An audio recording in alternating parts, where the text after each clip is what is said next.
आपकी खबर, आपका अधिकार। आप देख रहे हैं एमपी रिपोर्ट न्यूज। नमस्कार, मैं हूं कृष्णा पंडित और आप देख रहे हैं MP report news. MP report news में आपका हार्दिक स्वागत है। आइए चलते हैं आज की ताजा खबरों की ओर। प्रधानमंत्री अब से कुछ ही देर में 3 देशों की यात्रा पर रवाना होंगे। इन 3 देशों में जापान, पापुआ न्यू गिनी और ऑस्ट्रेलिया शामिल। पीएम जापान में G7 क्वाड की शिखर बैठक, पापुआ न्यू गिनी में forum for India Pacific islands के कोऑपरेशन के सम्मेलन में लेंगे हिस्सा। पहले चरण में प्रधानमंत्री मोदी जापान के प्रधानमंत्री फुमियो किशिदा के निमंत्रण पर G7 शिखर सम्मेलन में लेंगे भाग। G7 सम्मेलन में परमाणु निरस्त्रीकरण, आर्थिक मजबूती, सुरक्षा, क्षेत्रीय मुद्दे, जलवायु और ऊर्जा, खाद्य और स्वास्थ्य समेत विकास शामिल। सम्मेलन में कई सत्रों के दौरान जो डिजिटल तंत्र है वो विज्ञान और टेक्नोलॉजी के क्षेत्रों पर भी चर्चा होनी है। विदेश मंत्रालय के अनुसार हिरोशिमा में G7 सम्मेलन में भारत 3 औपचारिक सत्रों में भाग लेगा। पहले सत्र में खाद्य, स्वास्थ्य, विकास, स्त्री पुरुष समानता के बारे में चर्चा। दूसरे सत्र में 20 मई और तीसरे सत्र जो है वो 21 मई को आयोजित होना है।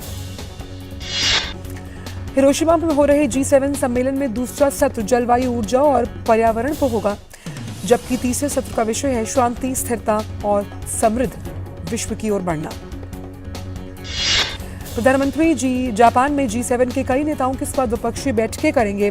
जापान ने ऑस्ट्रेलिया, ब्राजील, कोमोरोस, इंडोनेशिया, दक्षिण कोरिया, वियतनाम, संयुक्त राष्ट्र सहित और कुछ अंतर्राष्ट्रीय संगठनों को भी आमंत्रित किया है। प्रधानमंत्री जापान के प्रधानमंत्री के साथ द्विपक्षीय बैठक करेंगे। हिरोशिमा में महात्मा गांधी की आवक्ष मूर्ति का अनावरण करेंगे। क्वाड समूह के सभी देशों के नेताओं के साथ हिरोशिमा में बैठक आयोजित करने की योजना चल रही है। G20 के भारत के वर्तमान अध्यक्षता के परिप्रेक्ष्य में प्रधानमंत्री की ये विदेश यात्रा काफी महत्वपूर्ण।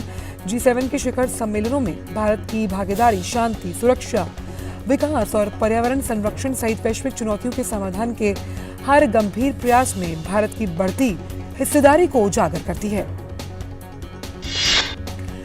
दूसरे चरण में प्रधानमंत्री 21 मई को पापुआ न्यू गिनी पहुंचेंगे। पापुआ न्यू गिनी के प्रधानमंत्री जेम्स मार्पे के साथ संयुक्त रूप से इंडो प्रशांत द्वीप सहयोग मंच की मेजबानी होगी।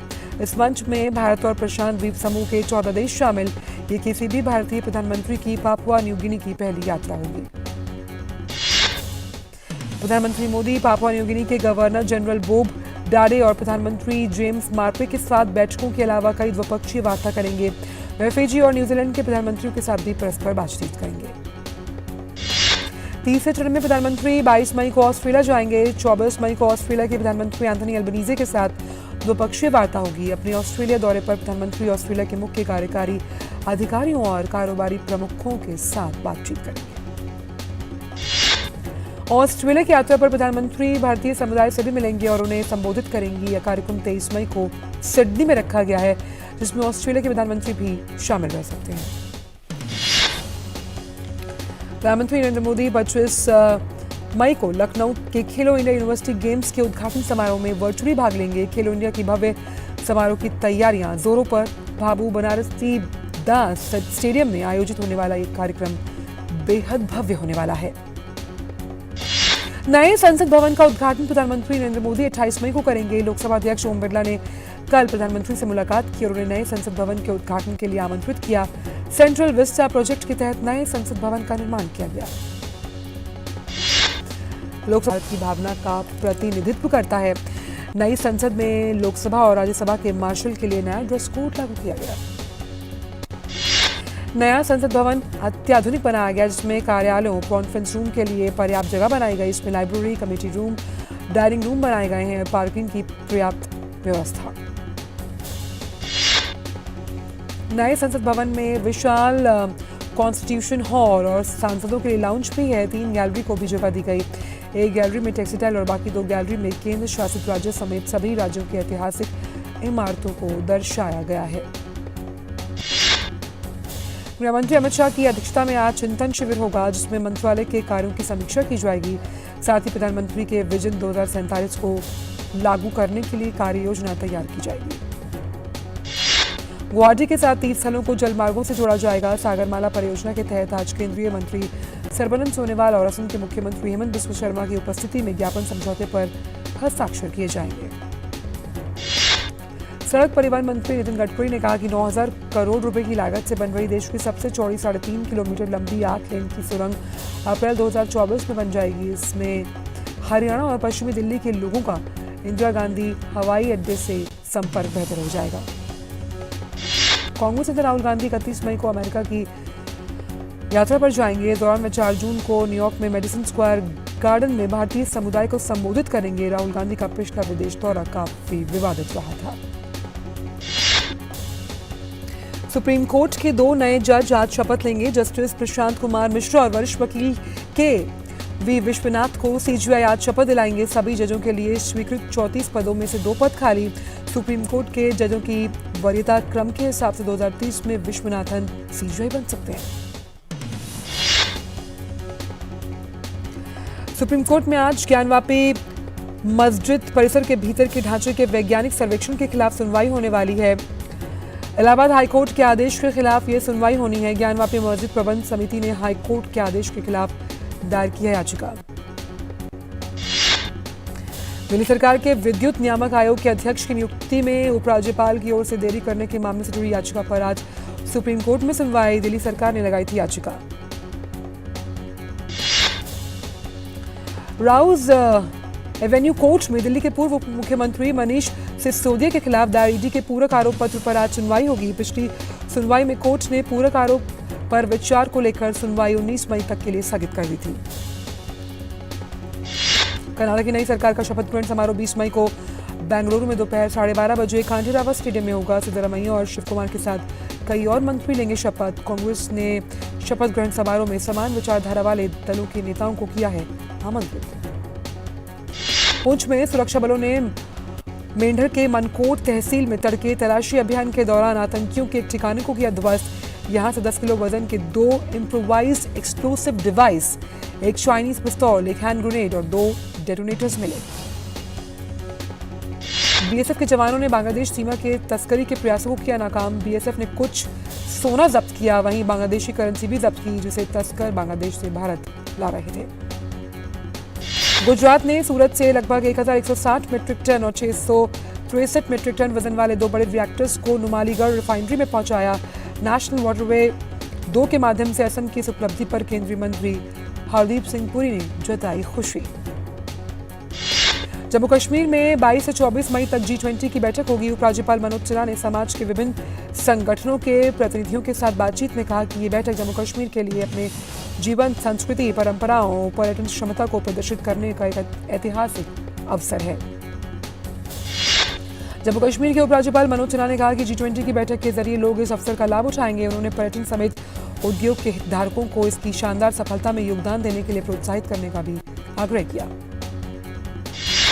कोच्चि में रेलवे और एनडीआरएफ ने मिलकर एक ऐसा मॉक ड्रिल आयोजित किया जिसमें ट्रेन दुर्घटना के बाद होने वाली गंभीर परिस्थितियों से निपटा जा सकेगा। इस दौरान सारे दृश्यों को देखकर ऐसा लगा मानो सच में कोई भीषण रेल दुर्घटना हो गई हो। मध्य प्रदेश भाजपा के प्रदेश कार्य समिति की बैठक आज भोपाल में आयोजित हो रही है। बैठक में वर्तमान में चल रहे अभियान कार्यक्रमों की समीक्षा होगी और आगामी कार्यक्रमों पर चर्चा होनी है। इस साल मध्य प्रदेश में विधानसभा चुनाव भी है। गोवा के मुख्यमंत्री प्रमोद सावंत ने बॉम्बेलेमो में कुजरा बस स्टॉप से 20 इलेक्ट्रिक कदम्बा बसों को हरी झंडी दिखाकर किया रवाना। आने वाले 1 साल में 100 इलेक्ट्रिक बस सरकार की तरफ से लॉन्च करने की योजना। नोएडा के सेक्टर 32 में स्थित डंपिंग ग्राउंड में लगी आग। मौके पर पहुंचकर दमकल विभाग की कई गाड़ियों ने पाया आग पर काबू। प्रशासन के अनुसार डंपिंग ग्राउंड में पड़ी सूखी पत्तियों के कारण लगी आग। दिल्ली और के आसपास के क्षेत्रों में आज से फिर पहाड़ चढ़ने के आसार। अनुमान है कि चिलचिलाती धूप के कारण आज तापमान 40 डिग्री तक पहुंच जाएगा, जबकि न्यूनतम तापमान 21 डिग्री सेल्सियस रहने का अनुमान। पश्चिमी विक्षोभ के कारण पहाड़ी इलाकों के मौसम में आज से बदलाव देखने को मिल सकता है। मौसम विभाग के मुताबिक पर्वतीय इलाकों में आज से बारिश होने के आसार। इस साल अभी तक गर्मी ने अपना प्रचंड रूप नहीं दिखाया और एक बार फिर 23 और 24 मई तक मैदानी इलाकों में बूंदाबांदी की संभावना। मई में अब तक सामान्य से 3 गुना अधिक बारिश हो चुकी है। मौसम विभाग के अनुसार बुधवार देर रात बारिश और गुरुवार को चली हवा के बाद दिल्ली के वायु प्रदूषण स्तर में सुधार हुआ। बुधवार को दिल्ली में वायु गुणवत्ता सूचकांक 336 था, जो गुरुवार को घटकर 149 पर पहुंचा।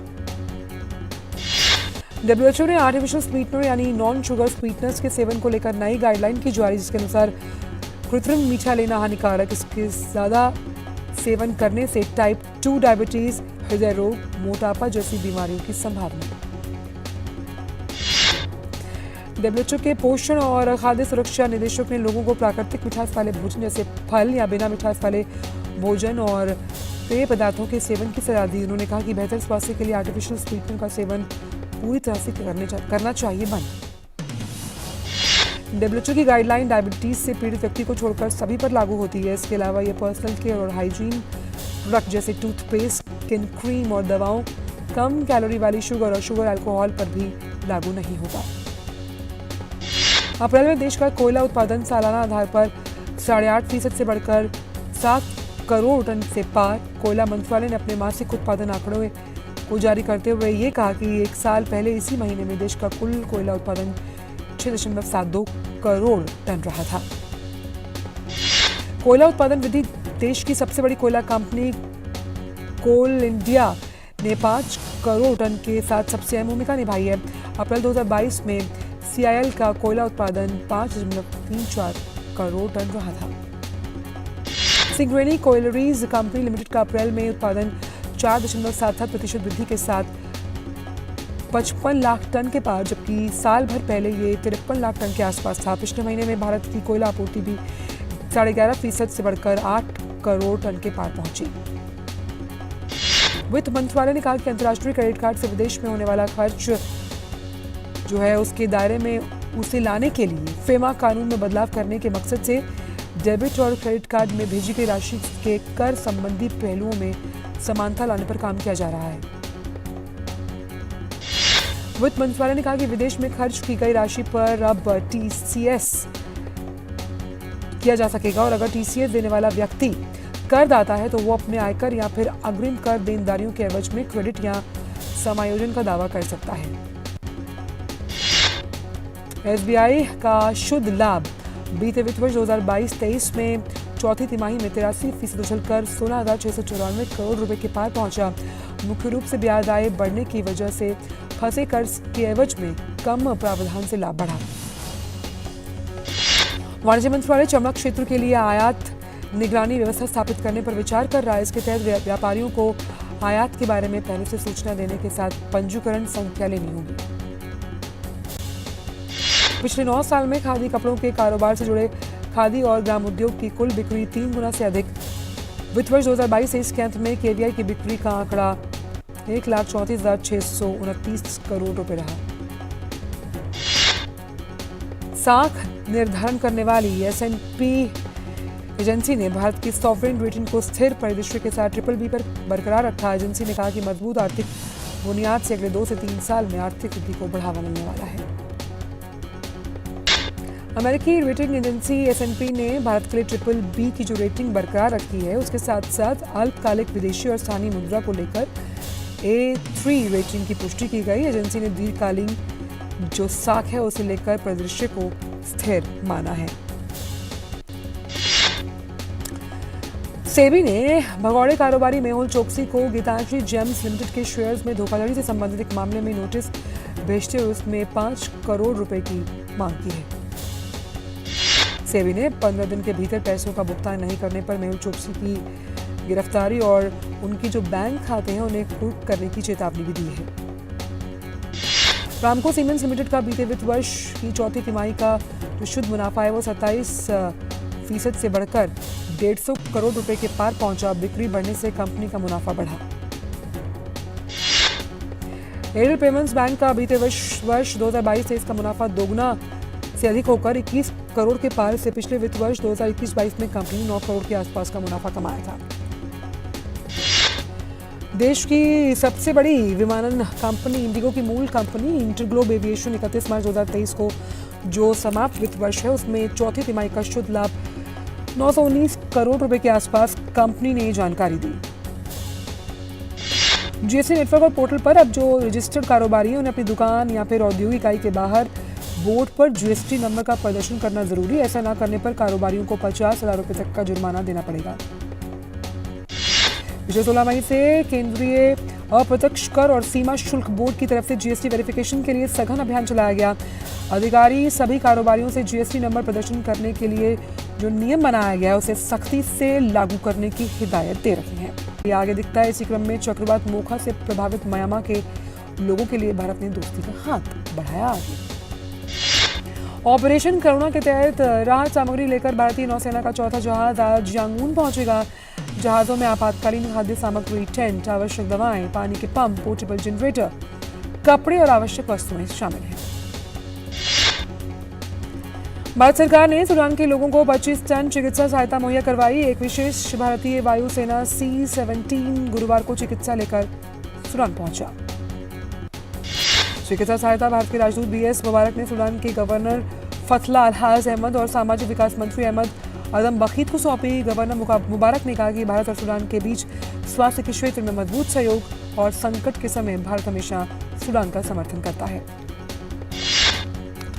रेड सी स्टेट के गवर्नर ने सहयोग और समर्थन के लिए भारत सरकार को दिया धन्यवाद। सोशल डेवलपमेंट मिनिस्टर ने बताया कि समय से मुहैया कराई गई इस मेडिकल सहायता से सूडान के कई अस्पतालों में मरीजों की सेवा करने में मदद मिलेगी। ईरान में सरकार विरोधी प्रदर्शनों में हिस्सा लेने वाले 3 लोगों को फांसी की सजा सुनाई गई है। अमेरिका ने ईरान से फांसी की सजा नहीं देने का आह्वान किया। अमेरिकी विदेश विभाग के उप प्रवक्ता ने कहा कि फांसी की सजा देना मानव अधिकारों का अपमान। अमेरिका ने ईरान से हत्याओं को रोकने, मुकदमों को बंद करने, लोगों के मानव अधिकारों का सम्मान करने का आग्रह किया। ईरान में हिजाब को लेकर विरोध प्रदर्शन को नेताओं ने दंगा बताया। उन्होंने आरोप लगाया कि इसके पीछे विदेशी देशों का हाथ। उन्होंने सुरक्षा बलों को आदेश दिया कि वो प्रदर्शनकारियों के साथ सख्ती से निपटे। रूस और यूक्रेन के बीच जारी जंग को लेकर अमेरिका और G7 देशों ने रूस पर नए प्रतिबंध लगाने की घोषणा की। अमेरिका ने रूस के लगभग 70 कंपनियों और संगठनों को ब्लैक सूची में डाल दिया। इन प्रतिबंधों में अमेरिका ने रूस की कंपनी और बैंकों पर कड़े प्रतिबंध लगाए। युद्ध में शामिल कई वस्तुओं को व्यापक रूप से प्रतिबंधित किया गया। वहीं ब्रिटेन ने रूस के खनिज क्षेत्रों के खिलाफ नए प्रतिबंधों की घोषणा की थी। ब्रिटेन ने रूस के हीरे, तांबे, एल्यूमिनियम समेत कई धातुओं के आयात पर प्रतिबंध लगाया।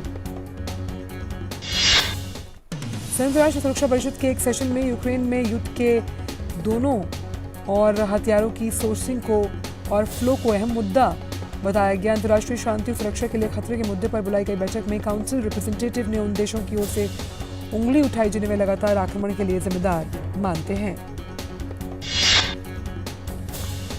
यूक्रेन, अमेरिका और ब्रिटेन ने जोर देकर कहा कि यूक्रेन की क्षेत्रीय रक्षा के लिए अमेरिका का हथियारों का प्रावधान इस संघर्ष को हवा नहीं दे रहा, बल्कि ये मॉस्को का आइडियल रुख है जो कीव की अखंडता और संप्रभुता को खतरे में डाल रहा है।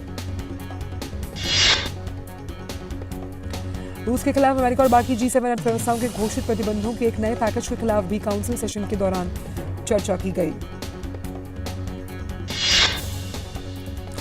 अर्जेंटीना में महंगाई और अस्थिर आर्थिक हालात के कारण लोगों को सरकार के खिलाफ विरोध प्रदर्शन झेलना पड़ रहा है। प्रदर्शनकारियों ने रोजगार की मांग को लेकर भी अपना विरोध जताया।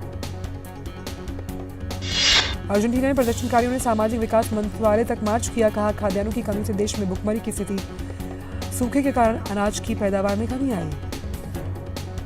G7 शिखर सम्मेलन में हिस्सा लेने के लिए जापान पहुंचे अमेरिकी राष्ट्रपति और उनकी पत्नी जिल बाइडेन का हिरोशिमा पीस मेमोरियल पार्क में जापान के प्रधानमंत्री फूमियो किशिदा ने स्वागत किया। फ्रांस के राष्ट्रपति मैक्रोन, ब्रिटेन के प्रधानमंत्री ऋषि सुनक जापान के हिरोशिमा पीस मेमोरियल पार्क पहुंचे। जापान के प्रधानमंत्री ने वहां उनका अन्य नेताओं के साथ स्वागत किया। फिलिस्तीनियों ने यरूशलेम दिवस पर फ्लैग मार्च के जवाब में गाजा सीमा पर विरोध प्रदर्शन किया। इस रैली में हमास और इस्लामिक जिहाद के अधिकारी भी शामिल। विरोध प्रदर्शन के दौरान प्रदर्शनकारियों ने यरूशलेम फ्लैग मार्च की निंदा की और अल अक्सा मस्जिद परिसर पर इजरायली छापे को रोकने की मांग की। फिलिस्तीनियों द्वारा इजराइल और गाजा को अलग करने वाली बाड़ पर विस्फोटक फेंकने के बाद ये प्रदर्शन हिंसक हो गए। गाजा पट्टी पर एक विरोध प्रदर्शन में हिंसा के दौरान इजरायली पुलिस ने गोलियां चलाई और आंसू गैस के गोले छोड़े। फिलिस्तीनियों द्वारा इजराइल और गाजा को अलग करने वाली बाड़ पर विस्फोटक फेंकने के बाद अधिकारियों ने गोलियां चलाई। गुरुवार को खेले गए IPL के एक मुकाबले में रॉयल चैलेंजर्स बेंगलुरु ने सनराइजर्स हैदराबाद को 8 विकेट से हरा दिया। इस जीत के बाद आरसीबी की प्लेऑफ की उम्मीद मजबूत। आरसीबी की जीत के हीरो विराट कोहली रहे, जिन्होंने शानदार शतकीय पारी खेली। कोहली के आईपीएल करियर का ये छठा शतक रहा। कोहली ने सबसे ज्यादा शतक लगाने के मामले में क्रिस गेल की बराबरी कर ली है। हैदराबाद की ओर से हेनरिक क्लासेन ने भी शतकीय पारी खेली। उन्होंने 51 गेंदों पर 104 रन की पारी खेली, लेकिन ये उनका शतक उनकी टीम को जीत नहीं दिला पाया। आईपीएल के आज के मुकाबले में राजस्थान रॉयल्स और पंजाब किंग्स के बीच धर्मशाला में खेला जाएगा मैच। दोनों ही टीमें प्लेऑफ की रेस से लगभग बाहर हो चुकी हैं। दुनिया के पूर्व नंबर 1 खिलाड़ी राफेल नडाल ने चोट के कारण फ्रेंच ओपन से हटने का लिया फैसला। उन्हें उम्मीद होता है कि 2024 में उनके पेशेवर करियर का ये अंतिम सत्र होगा। Clay court grand slam tournament French open में रिकॉर्ड 14 खिताब जीतने वाले नडाल 2005 में इस टूर्नामेंट में पदार्पण के बाद पहली बार नहीं खेल पाएंगे।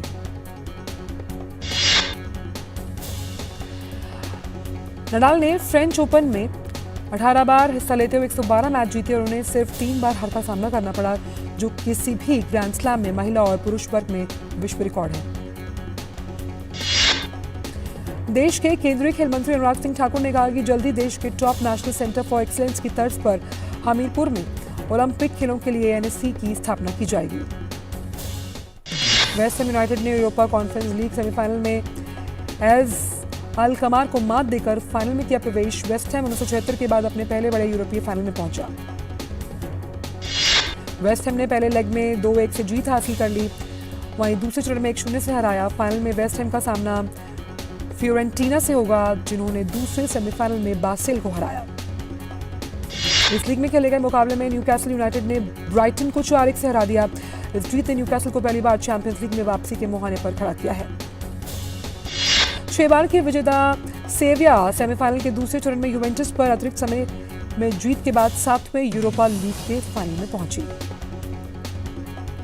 लिवरपूल के मैनेजर यार्गन क्लॉप पर अप्रैल में टॉटनहैम पर अपनी टीम के 4-3 की जीत के बाद रेफरी पॉल टियरनी के बारे में की गई टिप्पणियों के लिए 2 मैचों पर प्रतिबंध लगाया गया। वर्ल्ड नंबर 5 स्टेफानोस सित्सिपास ने गुरुवार को बोर्ना कारिक पर रोम में एक और सीधे सेट्स में जीत के साथ अपना इटालियन ओपन सेमीफाइनल का टिकट किया बुक। डेनियल मेदवेदेव ने यानिक हैनफमैन को सीधे सेट्स में हराकर इटालियन ओपन के सेमीफाइनल में किया प्रवेश। यहां उनका सामना सित्सिपास से। कान फिल्म महोत्सव के तीसरे दिन अमेरिकी अभिनेता माइकल डगलस ने केंद्रीय सूचना और प्रसारण राज्य मंत्री डॉक्टर एल मुरुगन के साथ इंडिया पवेलियन के एक सत्र में हिस्सा लिया। भारतीय सिनेमा और निर्माताओं की प्रशंसा की। माइकल डगलस ने कहा कि वो उनकी पत्नी भारत और भारत के सिनेमा को खूब पसंद करते हैं। अमेरिकी अभिनेता ने कहा कि जब वो भारत आए तब से भारत की मेहमान नवाजी के कायल। सूचना और प्रसारण राज्य मंत्री एल मुरुगन ने अमेरिकी अभिनेता माइकल डगलस को इफ्फी में सपरिवार शामिल होने का दिया न्योता। मुरुगन ने उन्हें भारत में आयोजित होने वाले भारतीय अंतर्राष्ट्रीय फिल्म महोत्सव के महत्व के बारे में भी बताया। वहीं सूचना और प्रसारण राज्य मंत्री एल मुरुगन ने अमेरिकी अभिनेता माइकल डगलस को भारत के अंतर्राष्ट्रीय फिल्म महोत्सव का एक पोस्टर किया भेंट। भारत इस वर्ष इफ्फी के 54वें संस्करण की करेगा मेजबानी।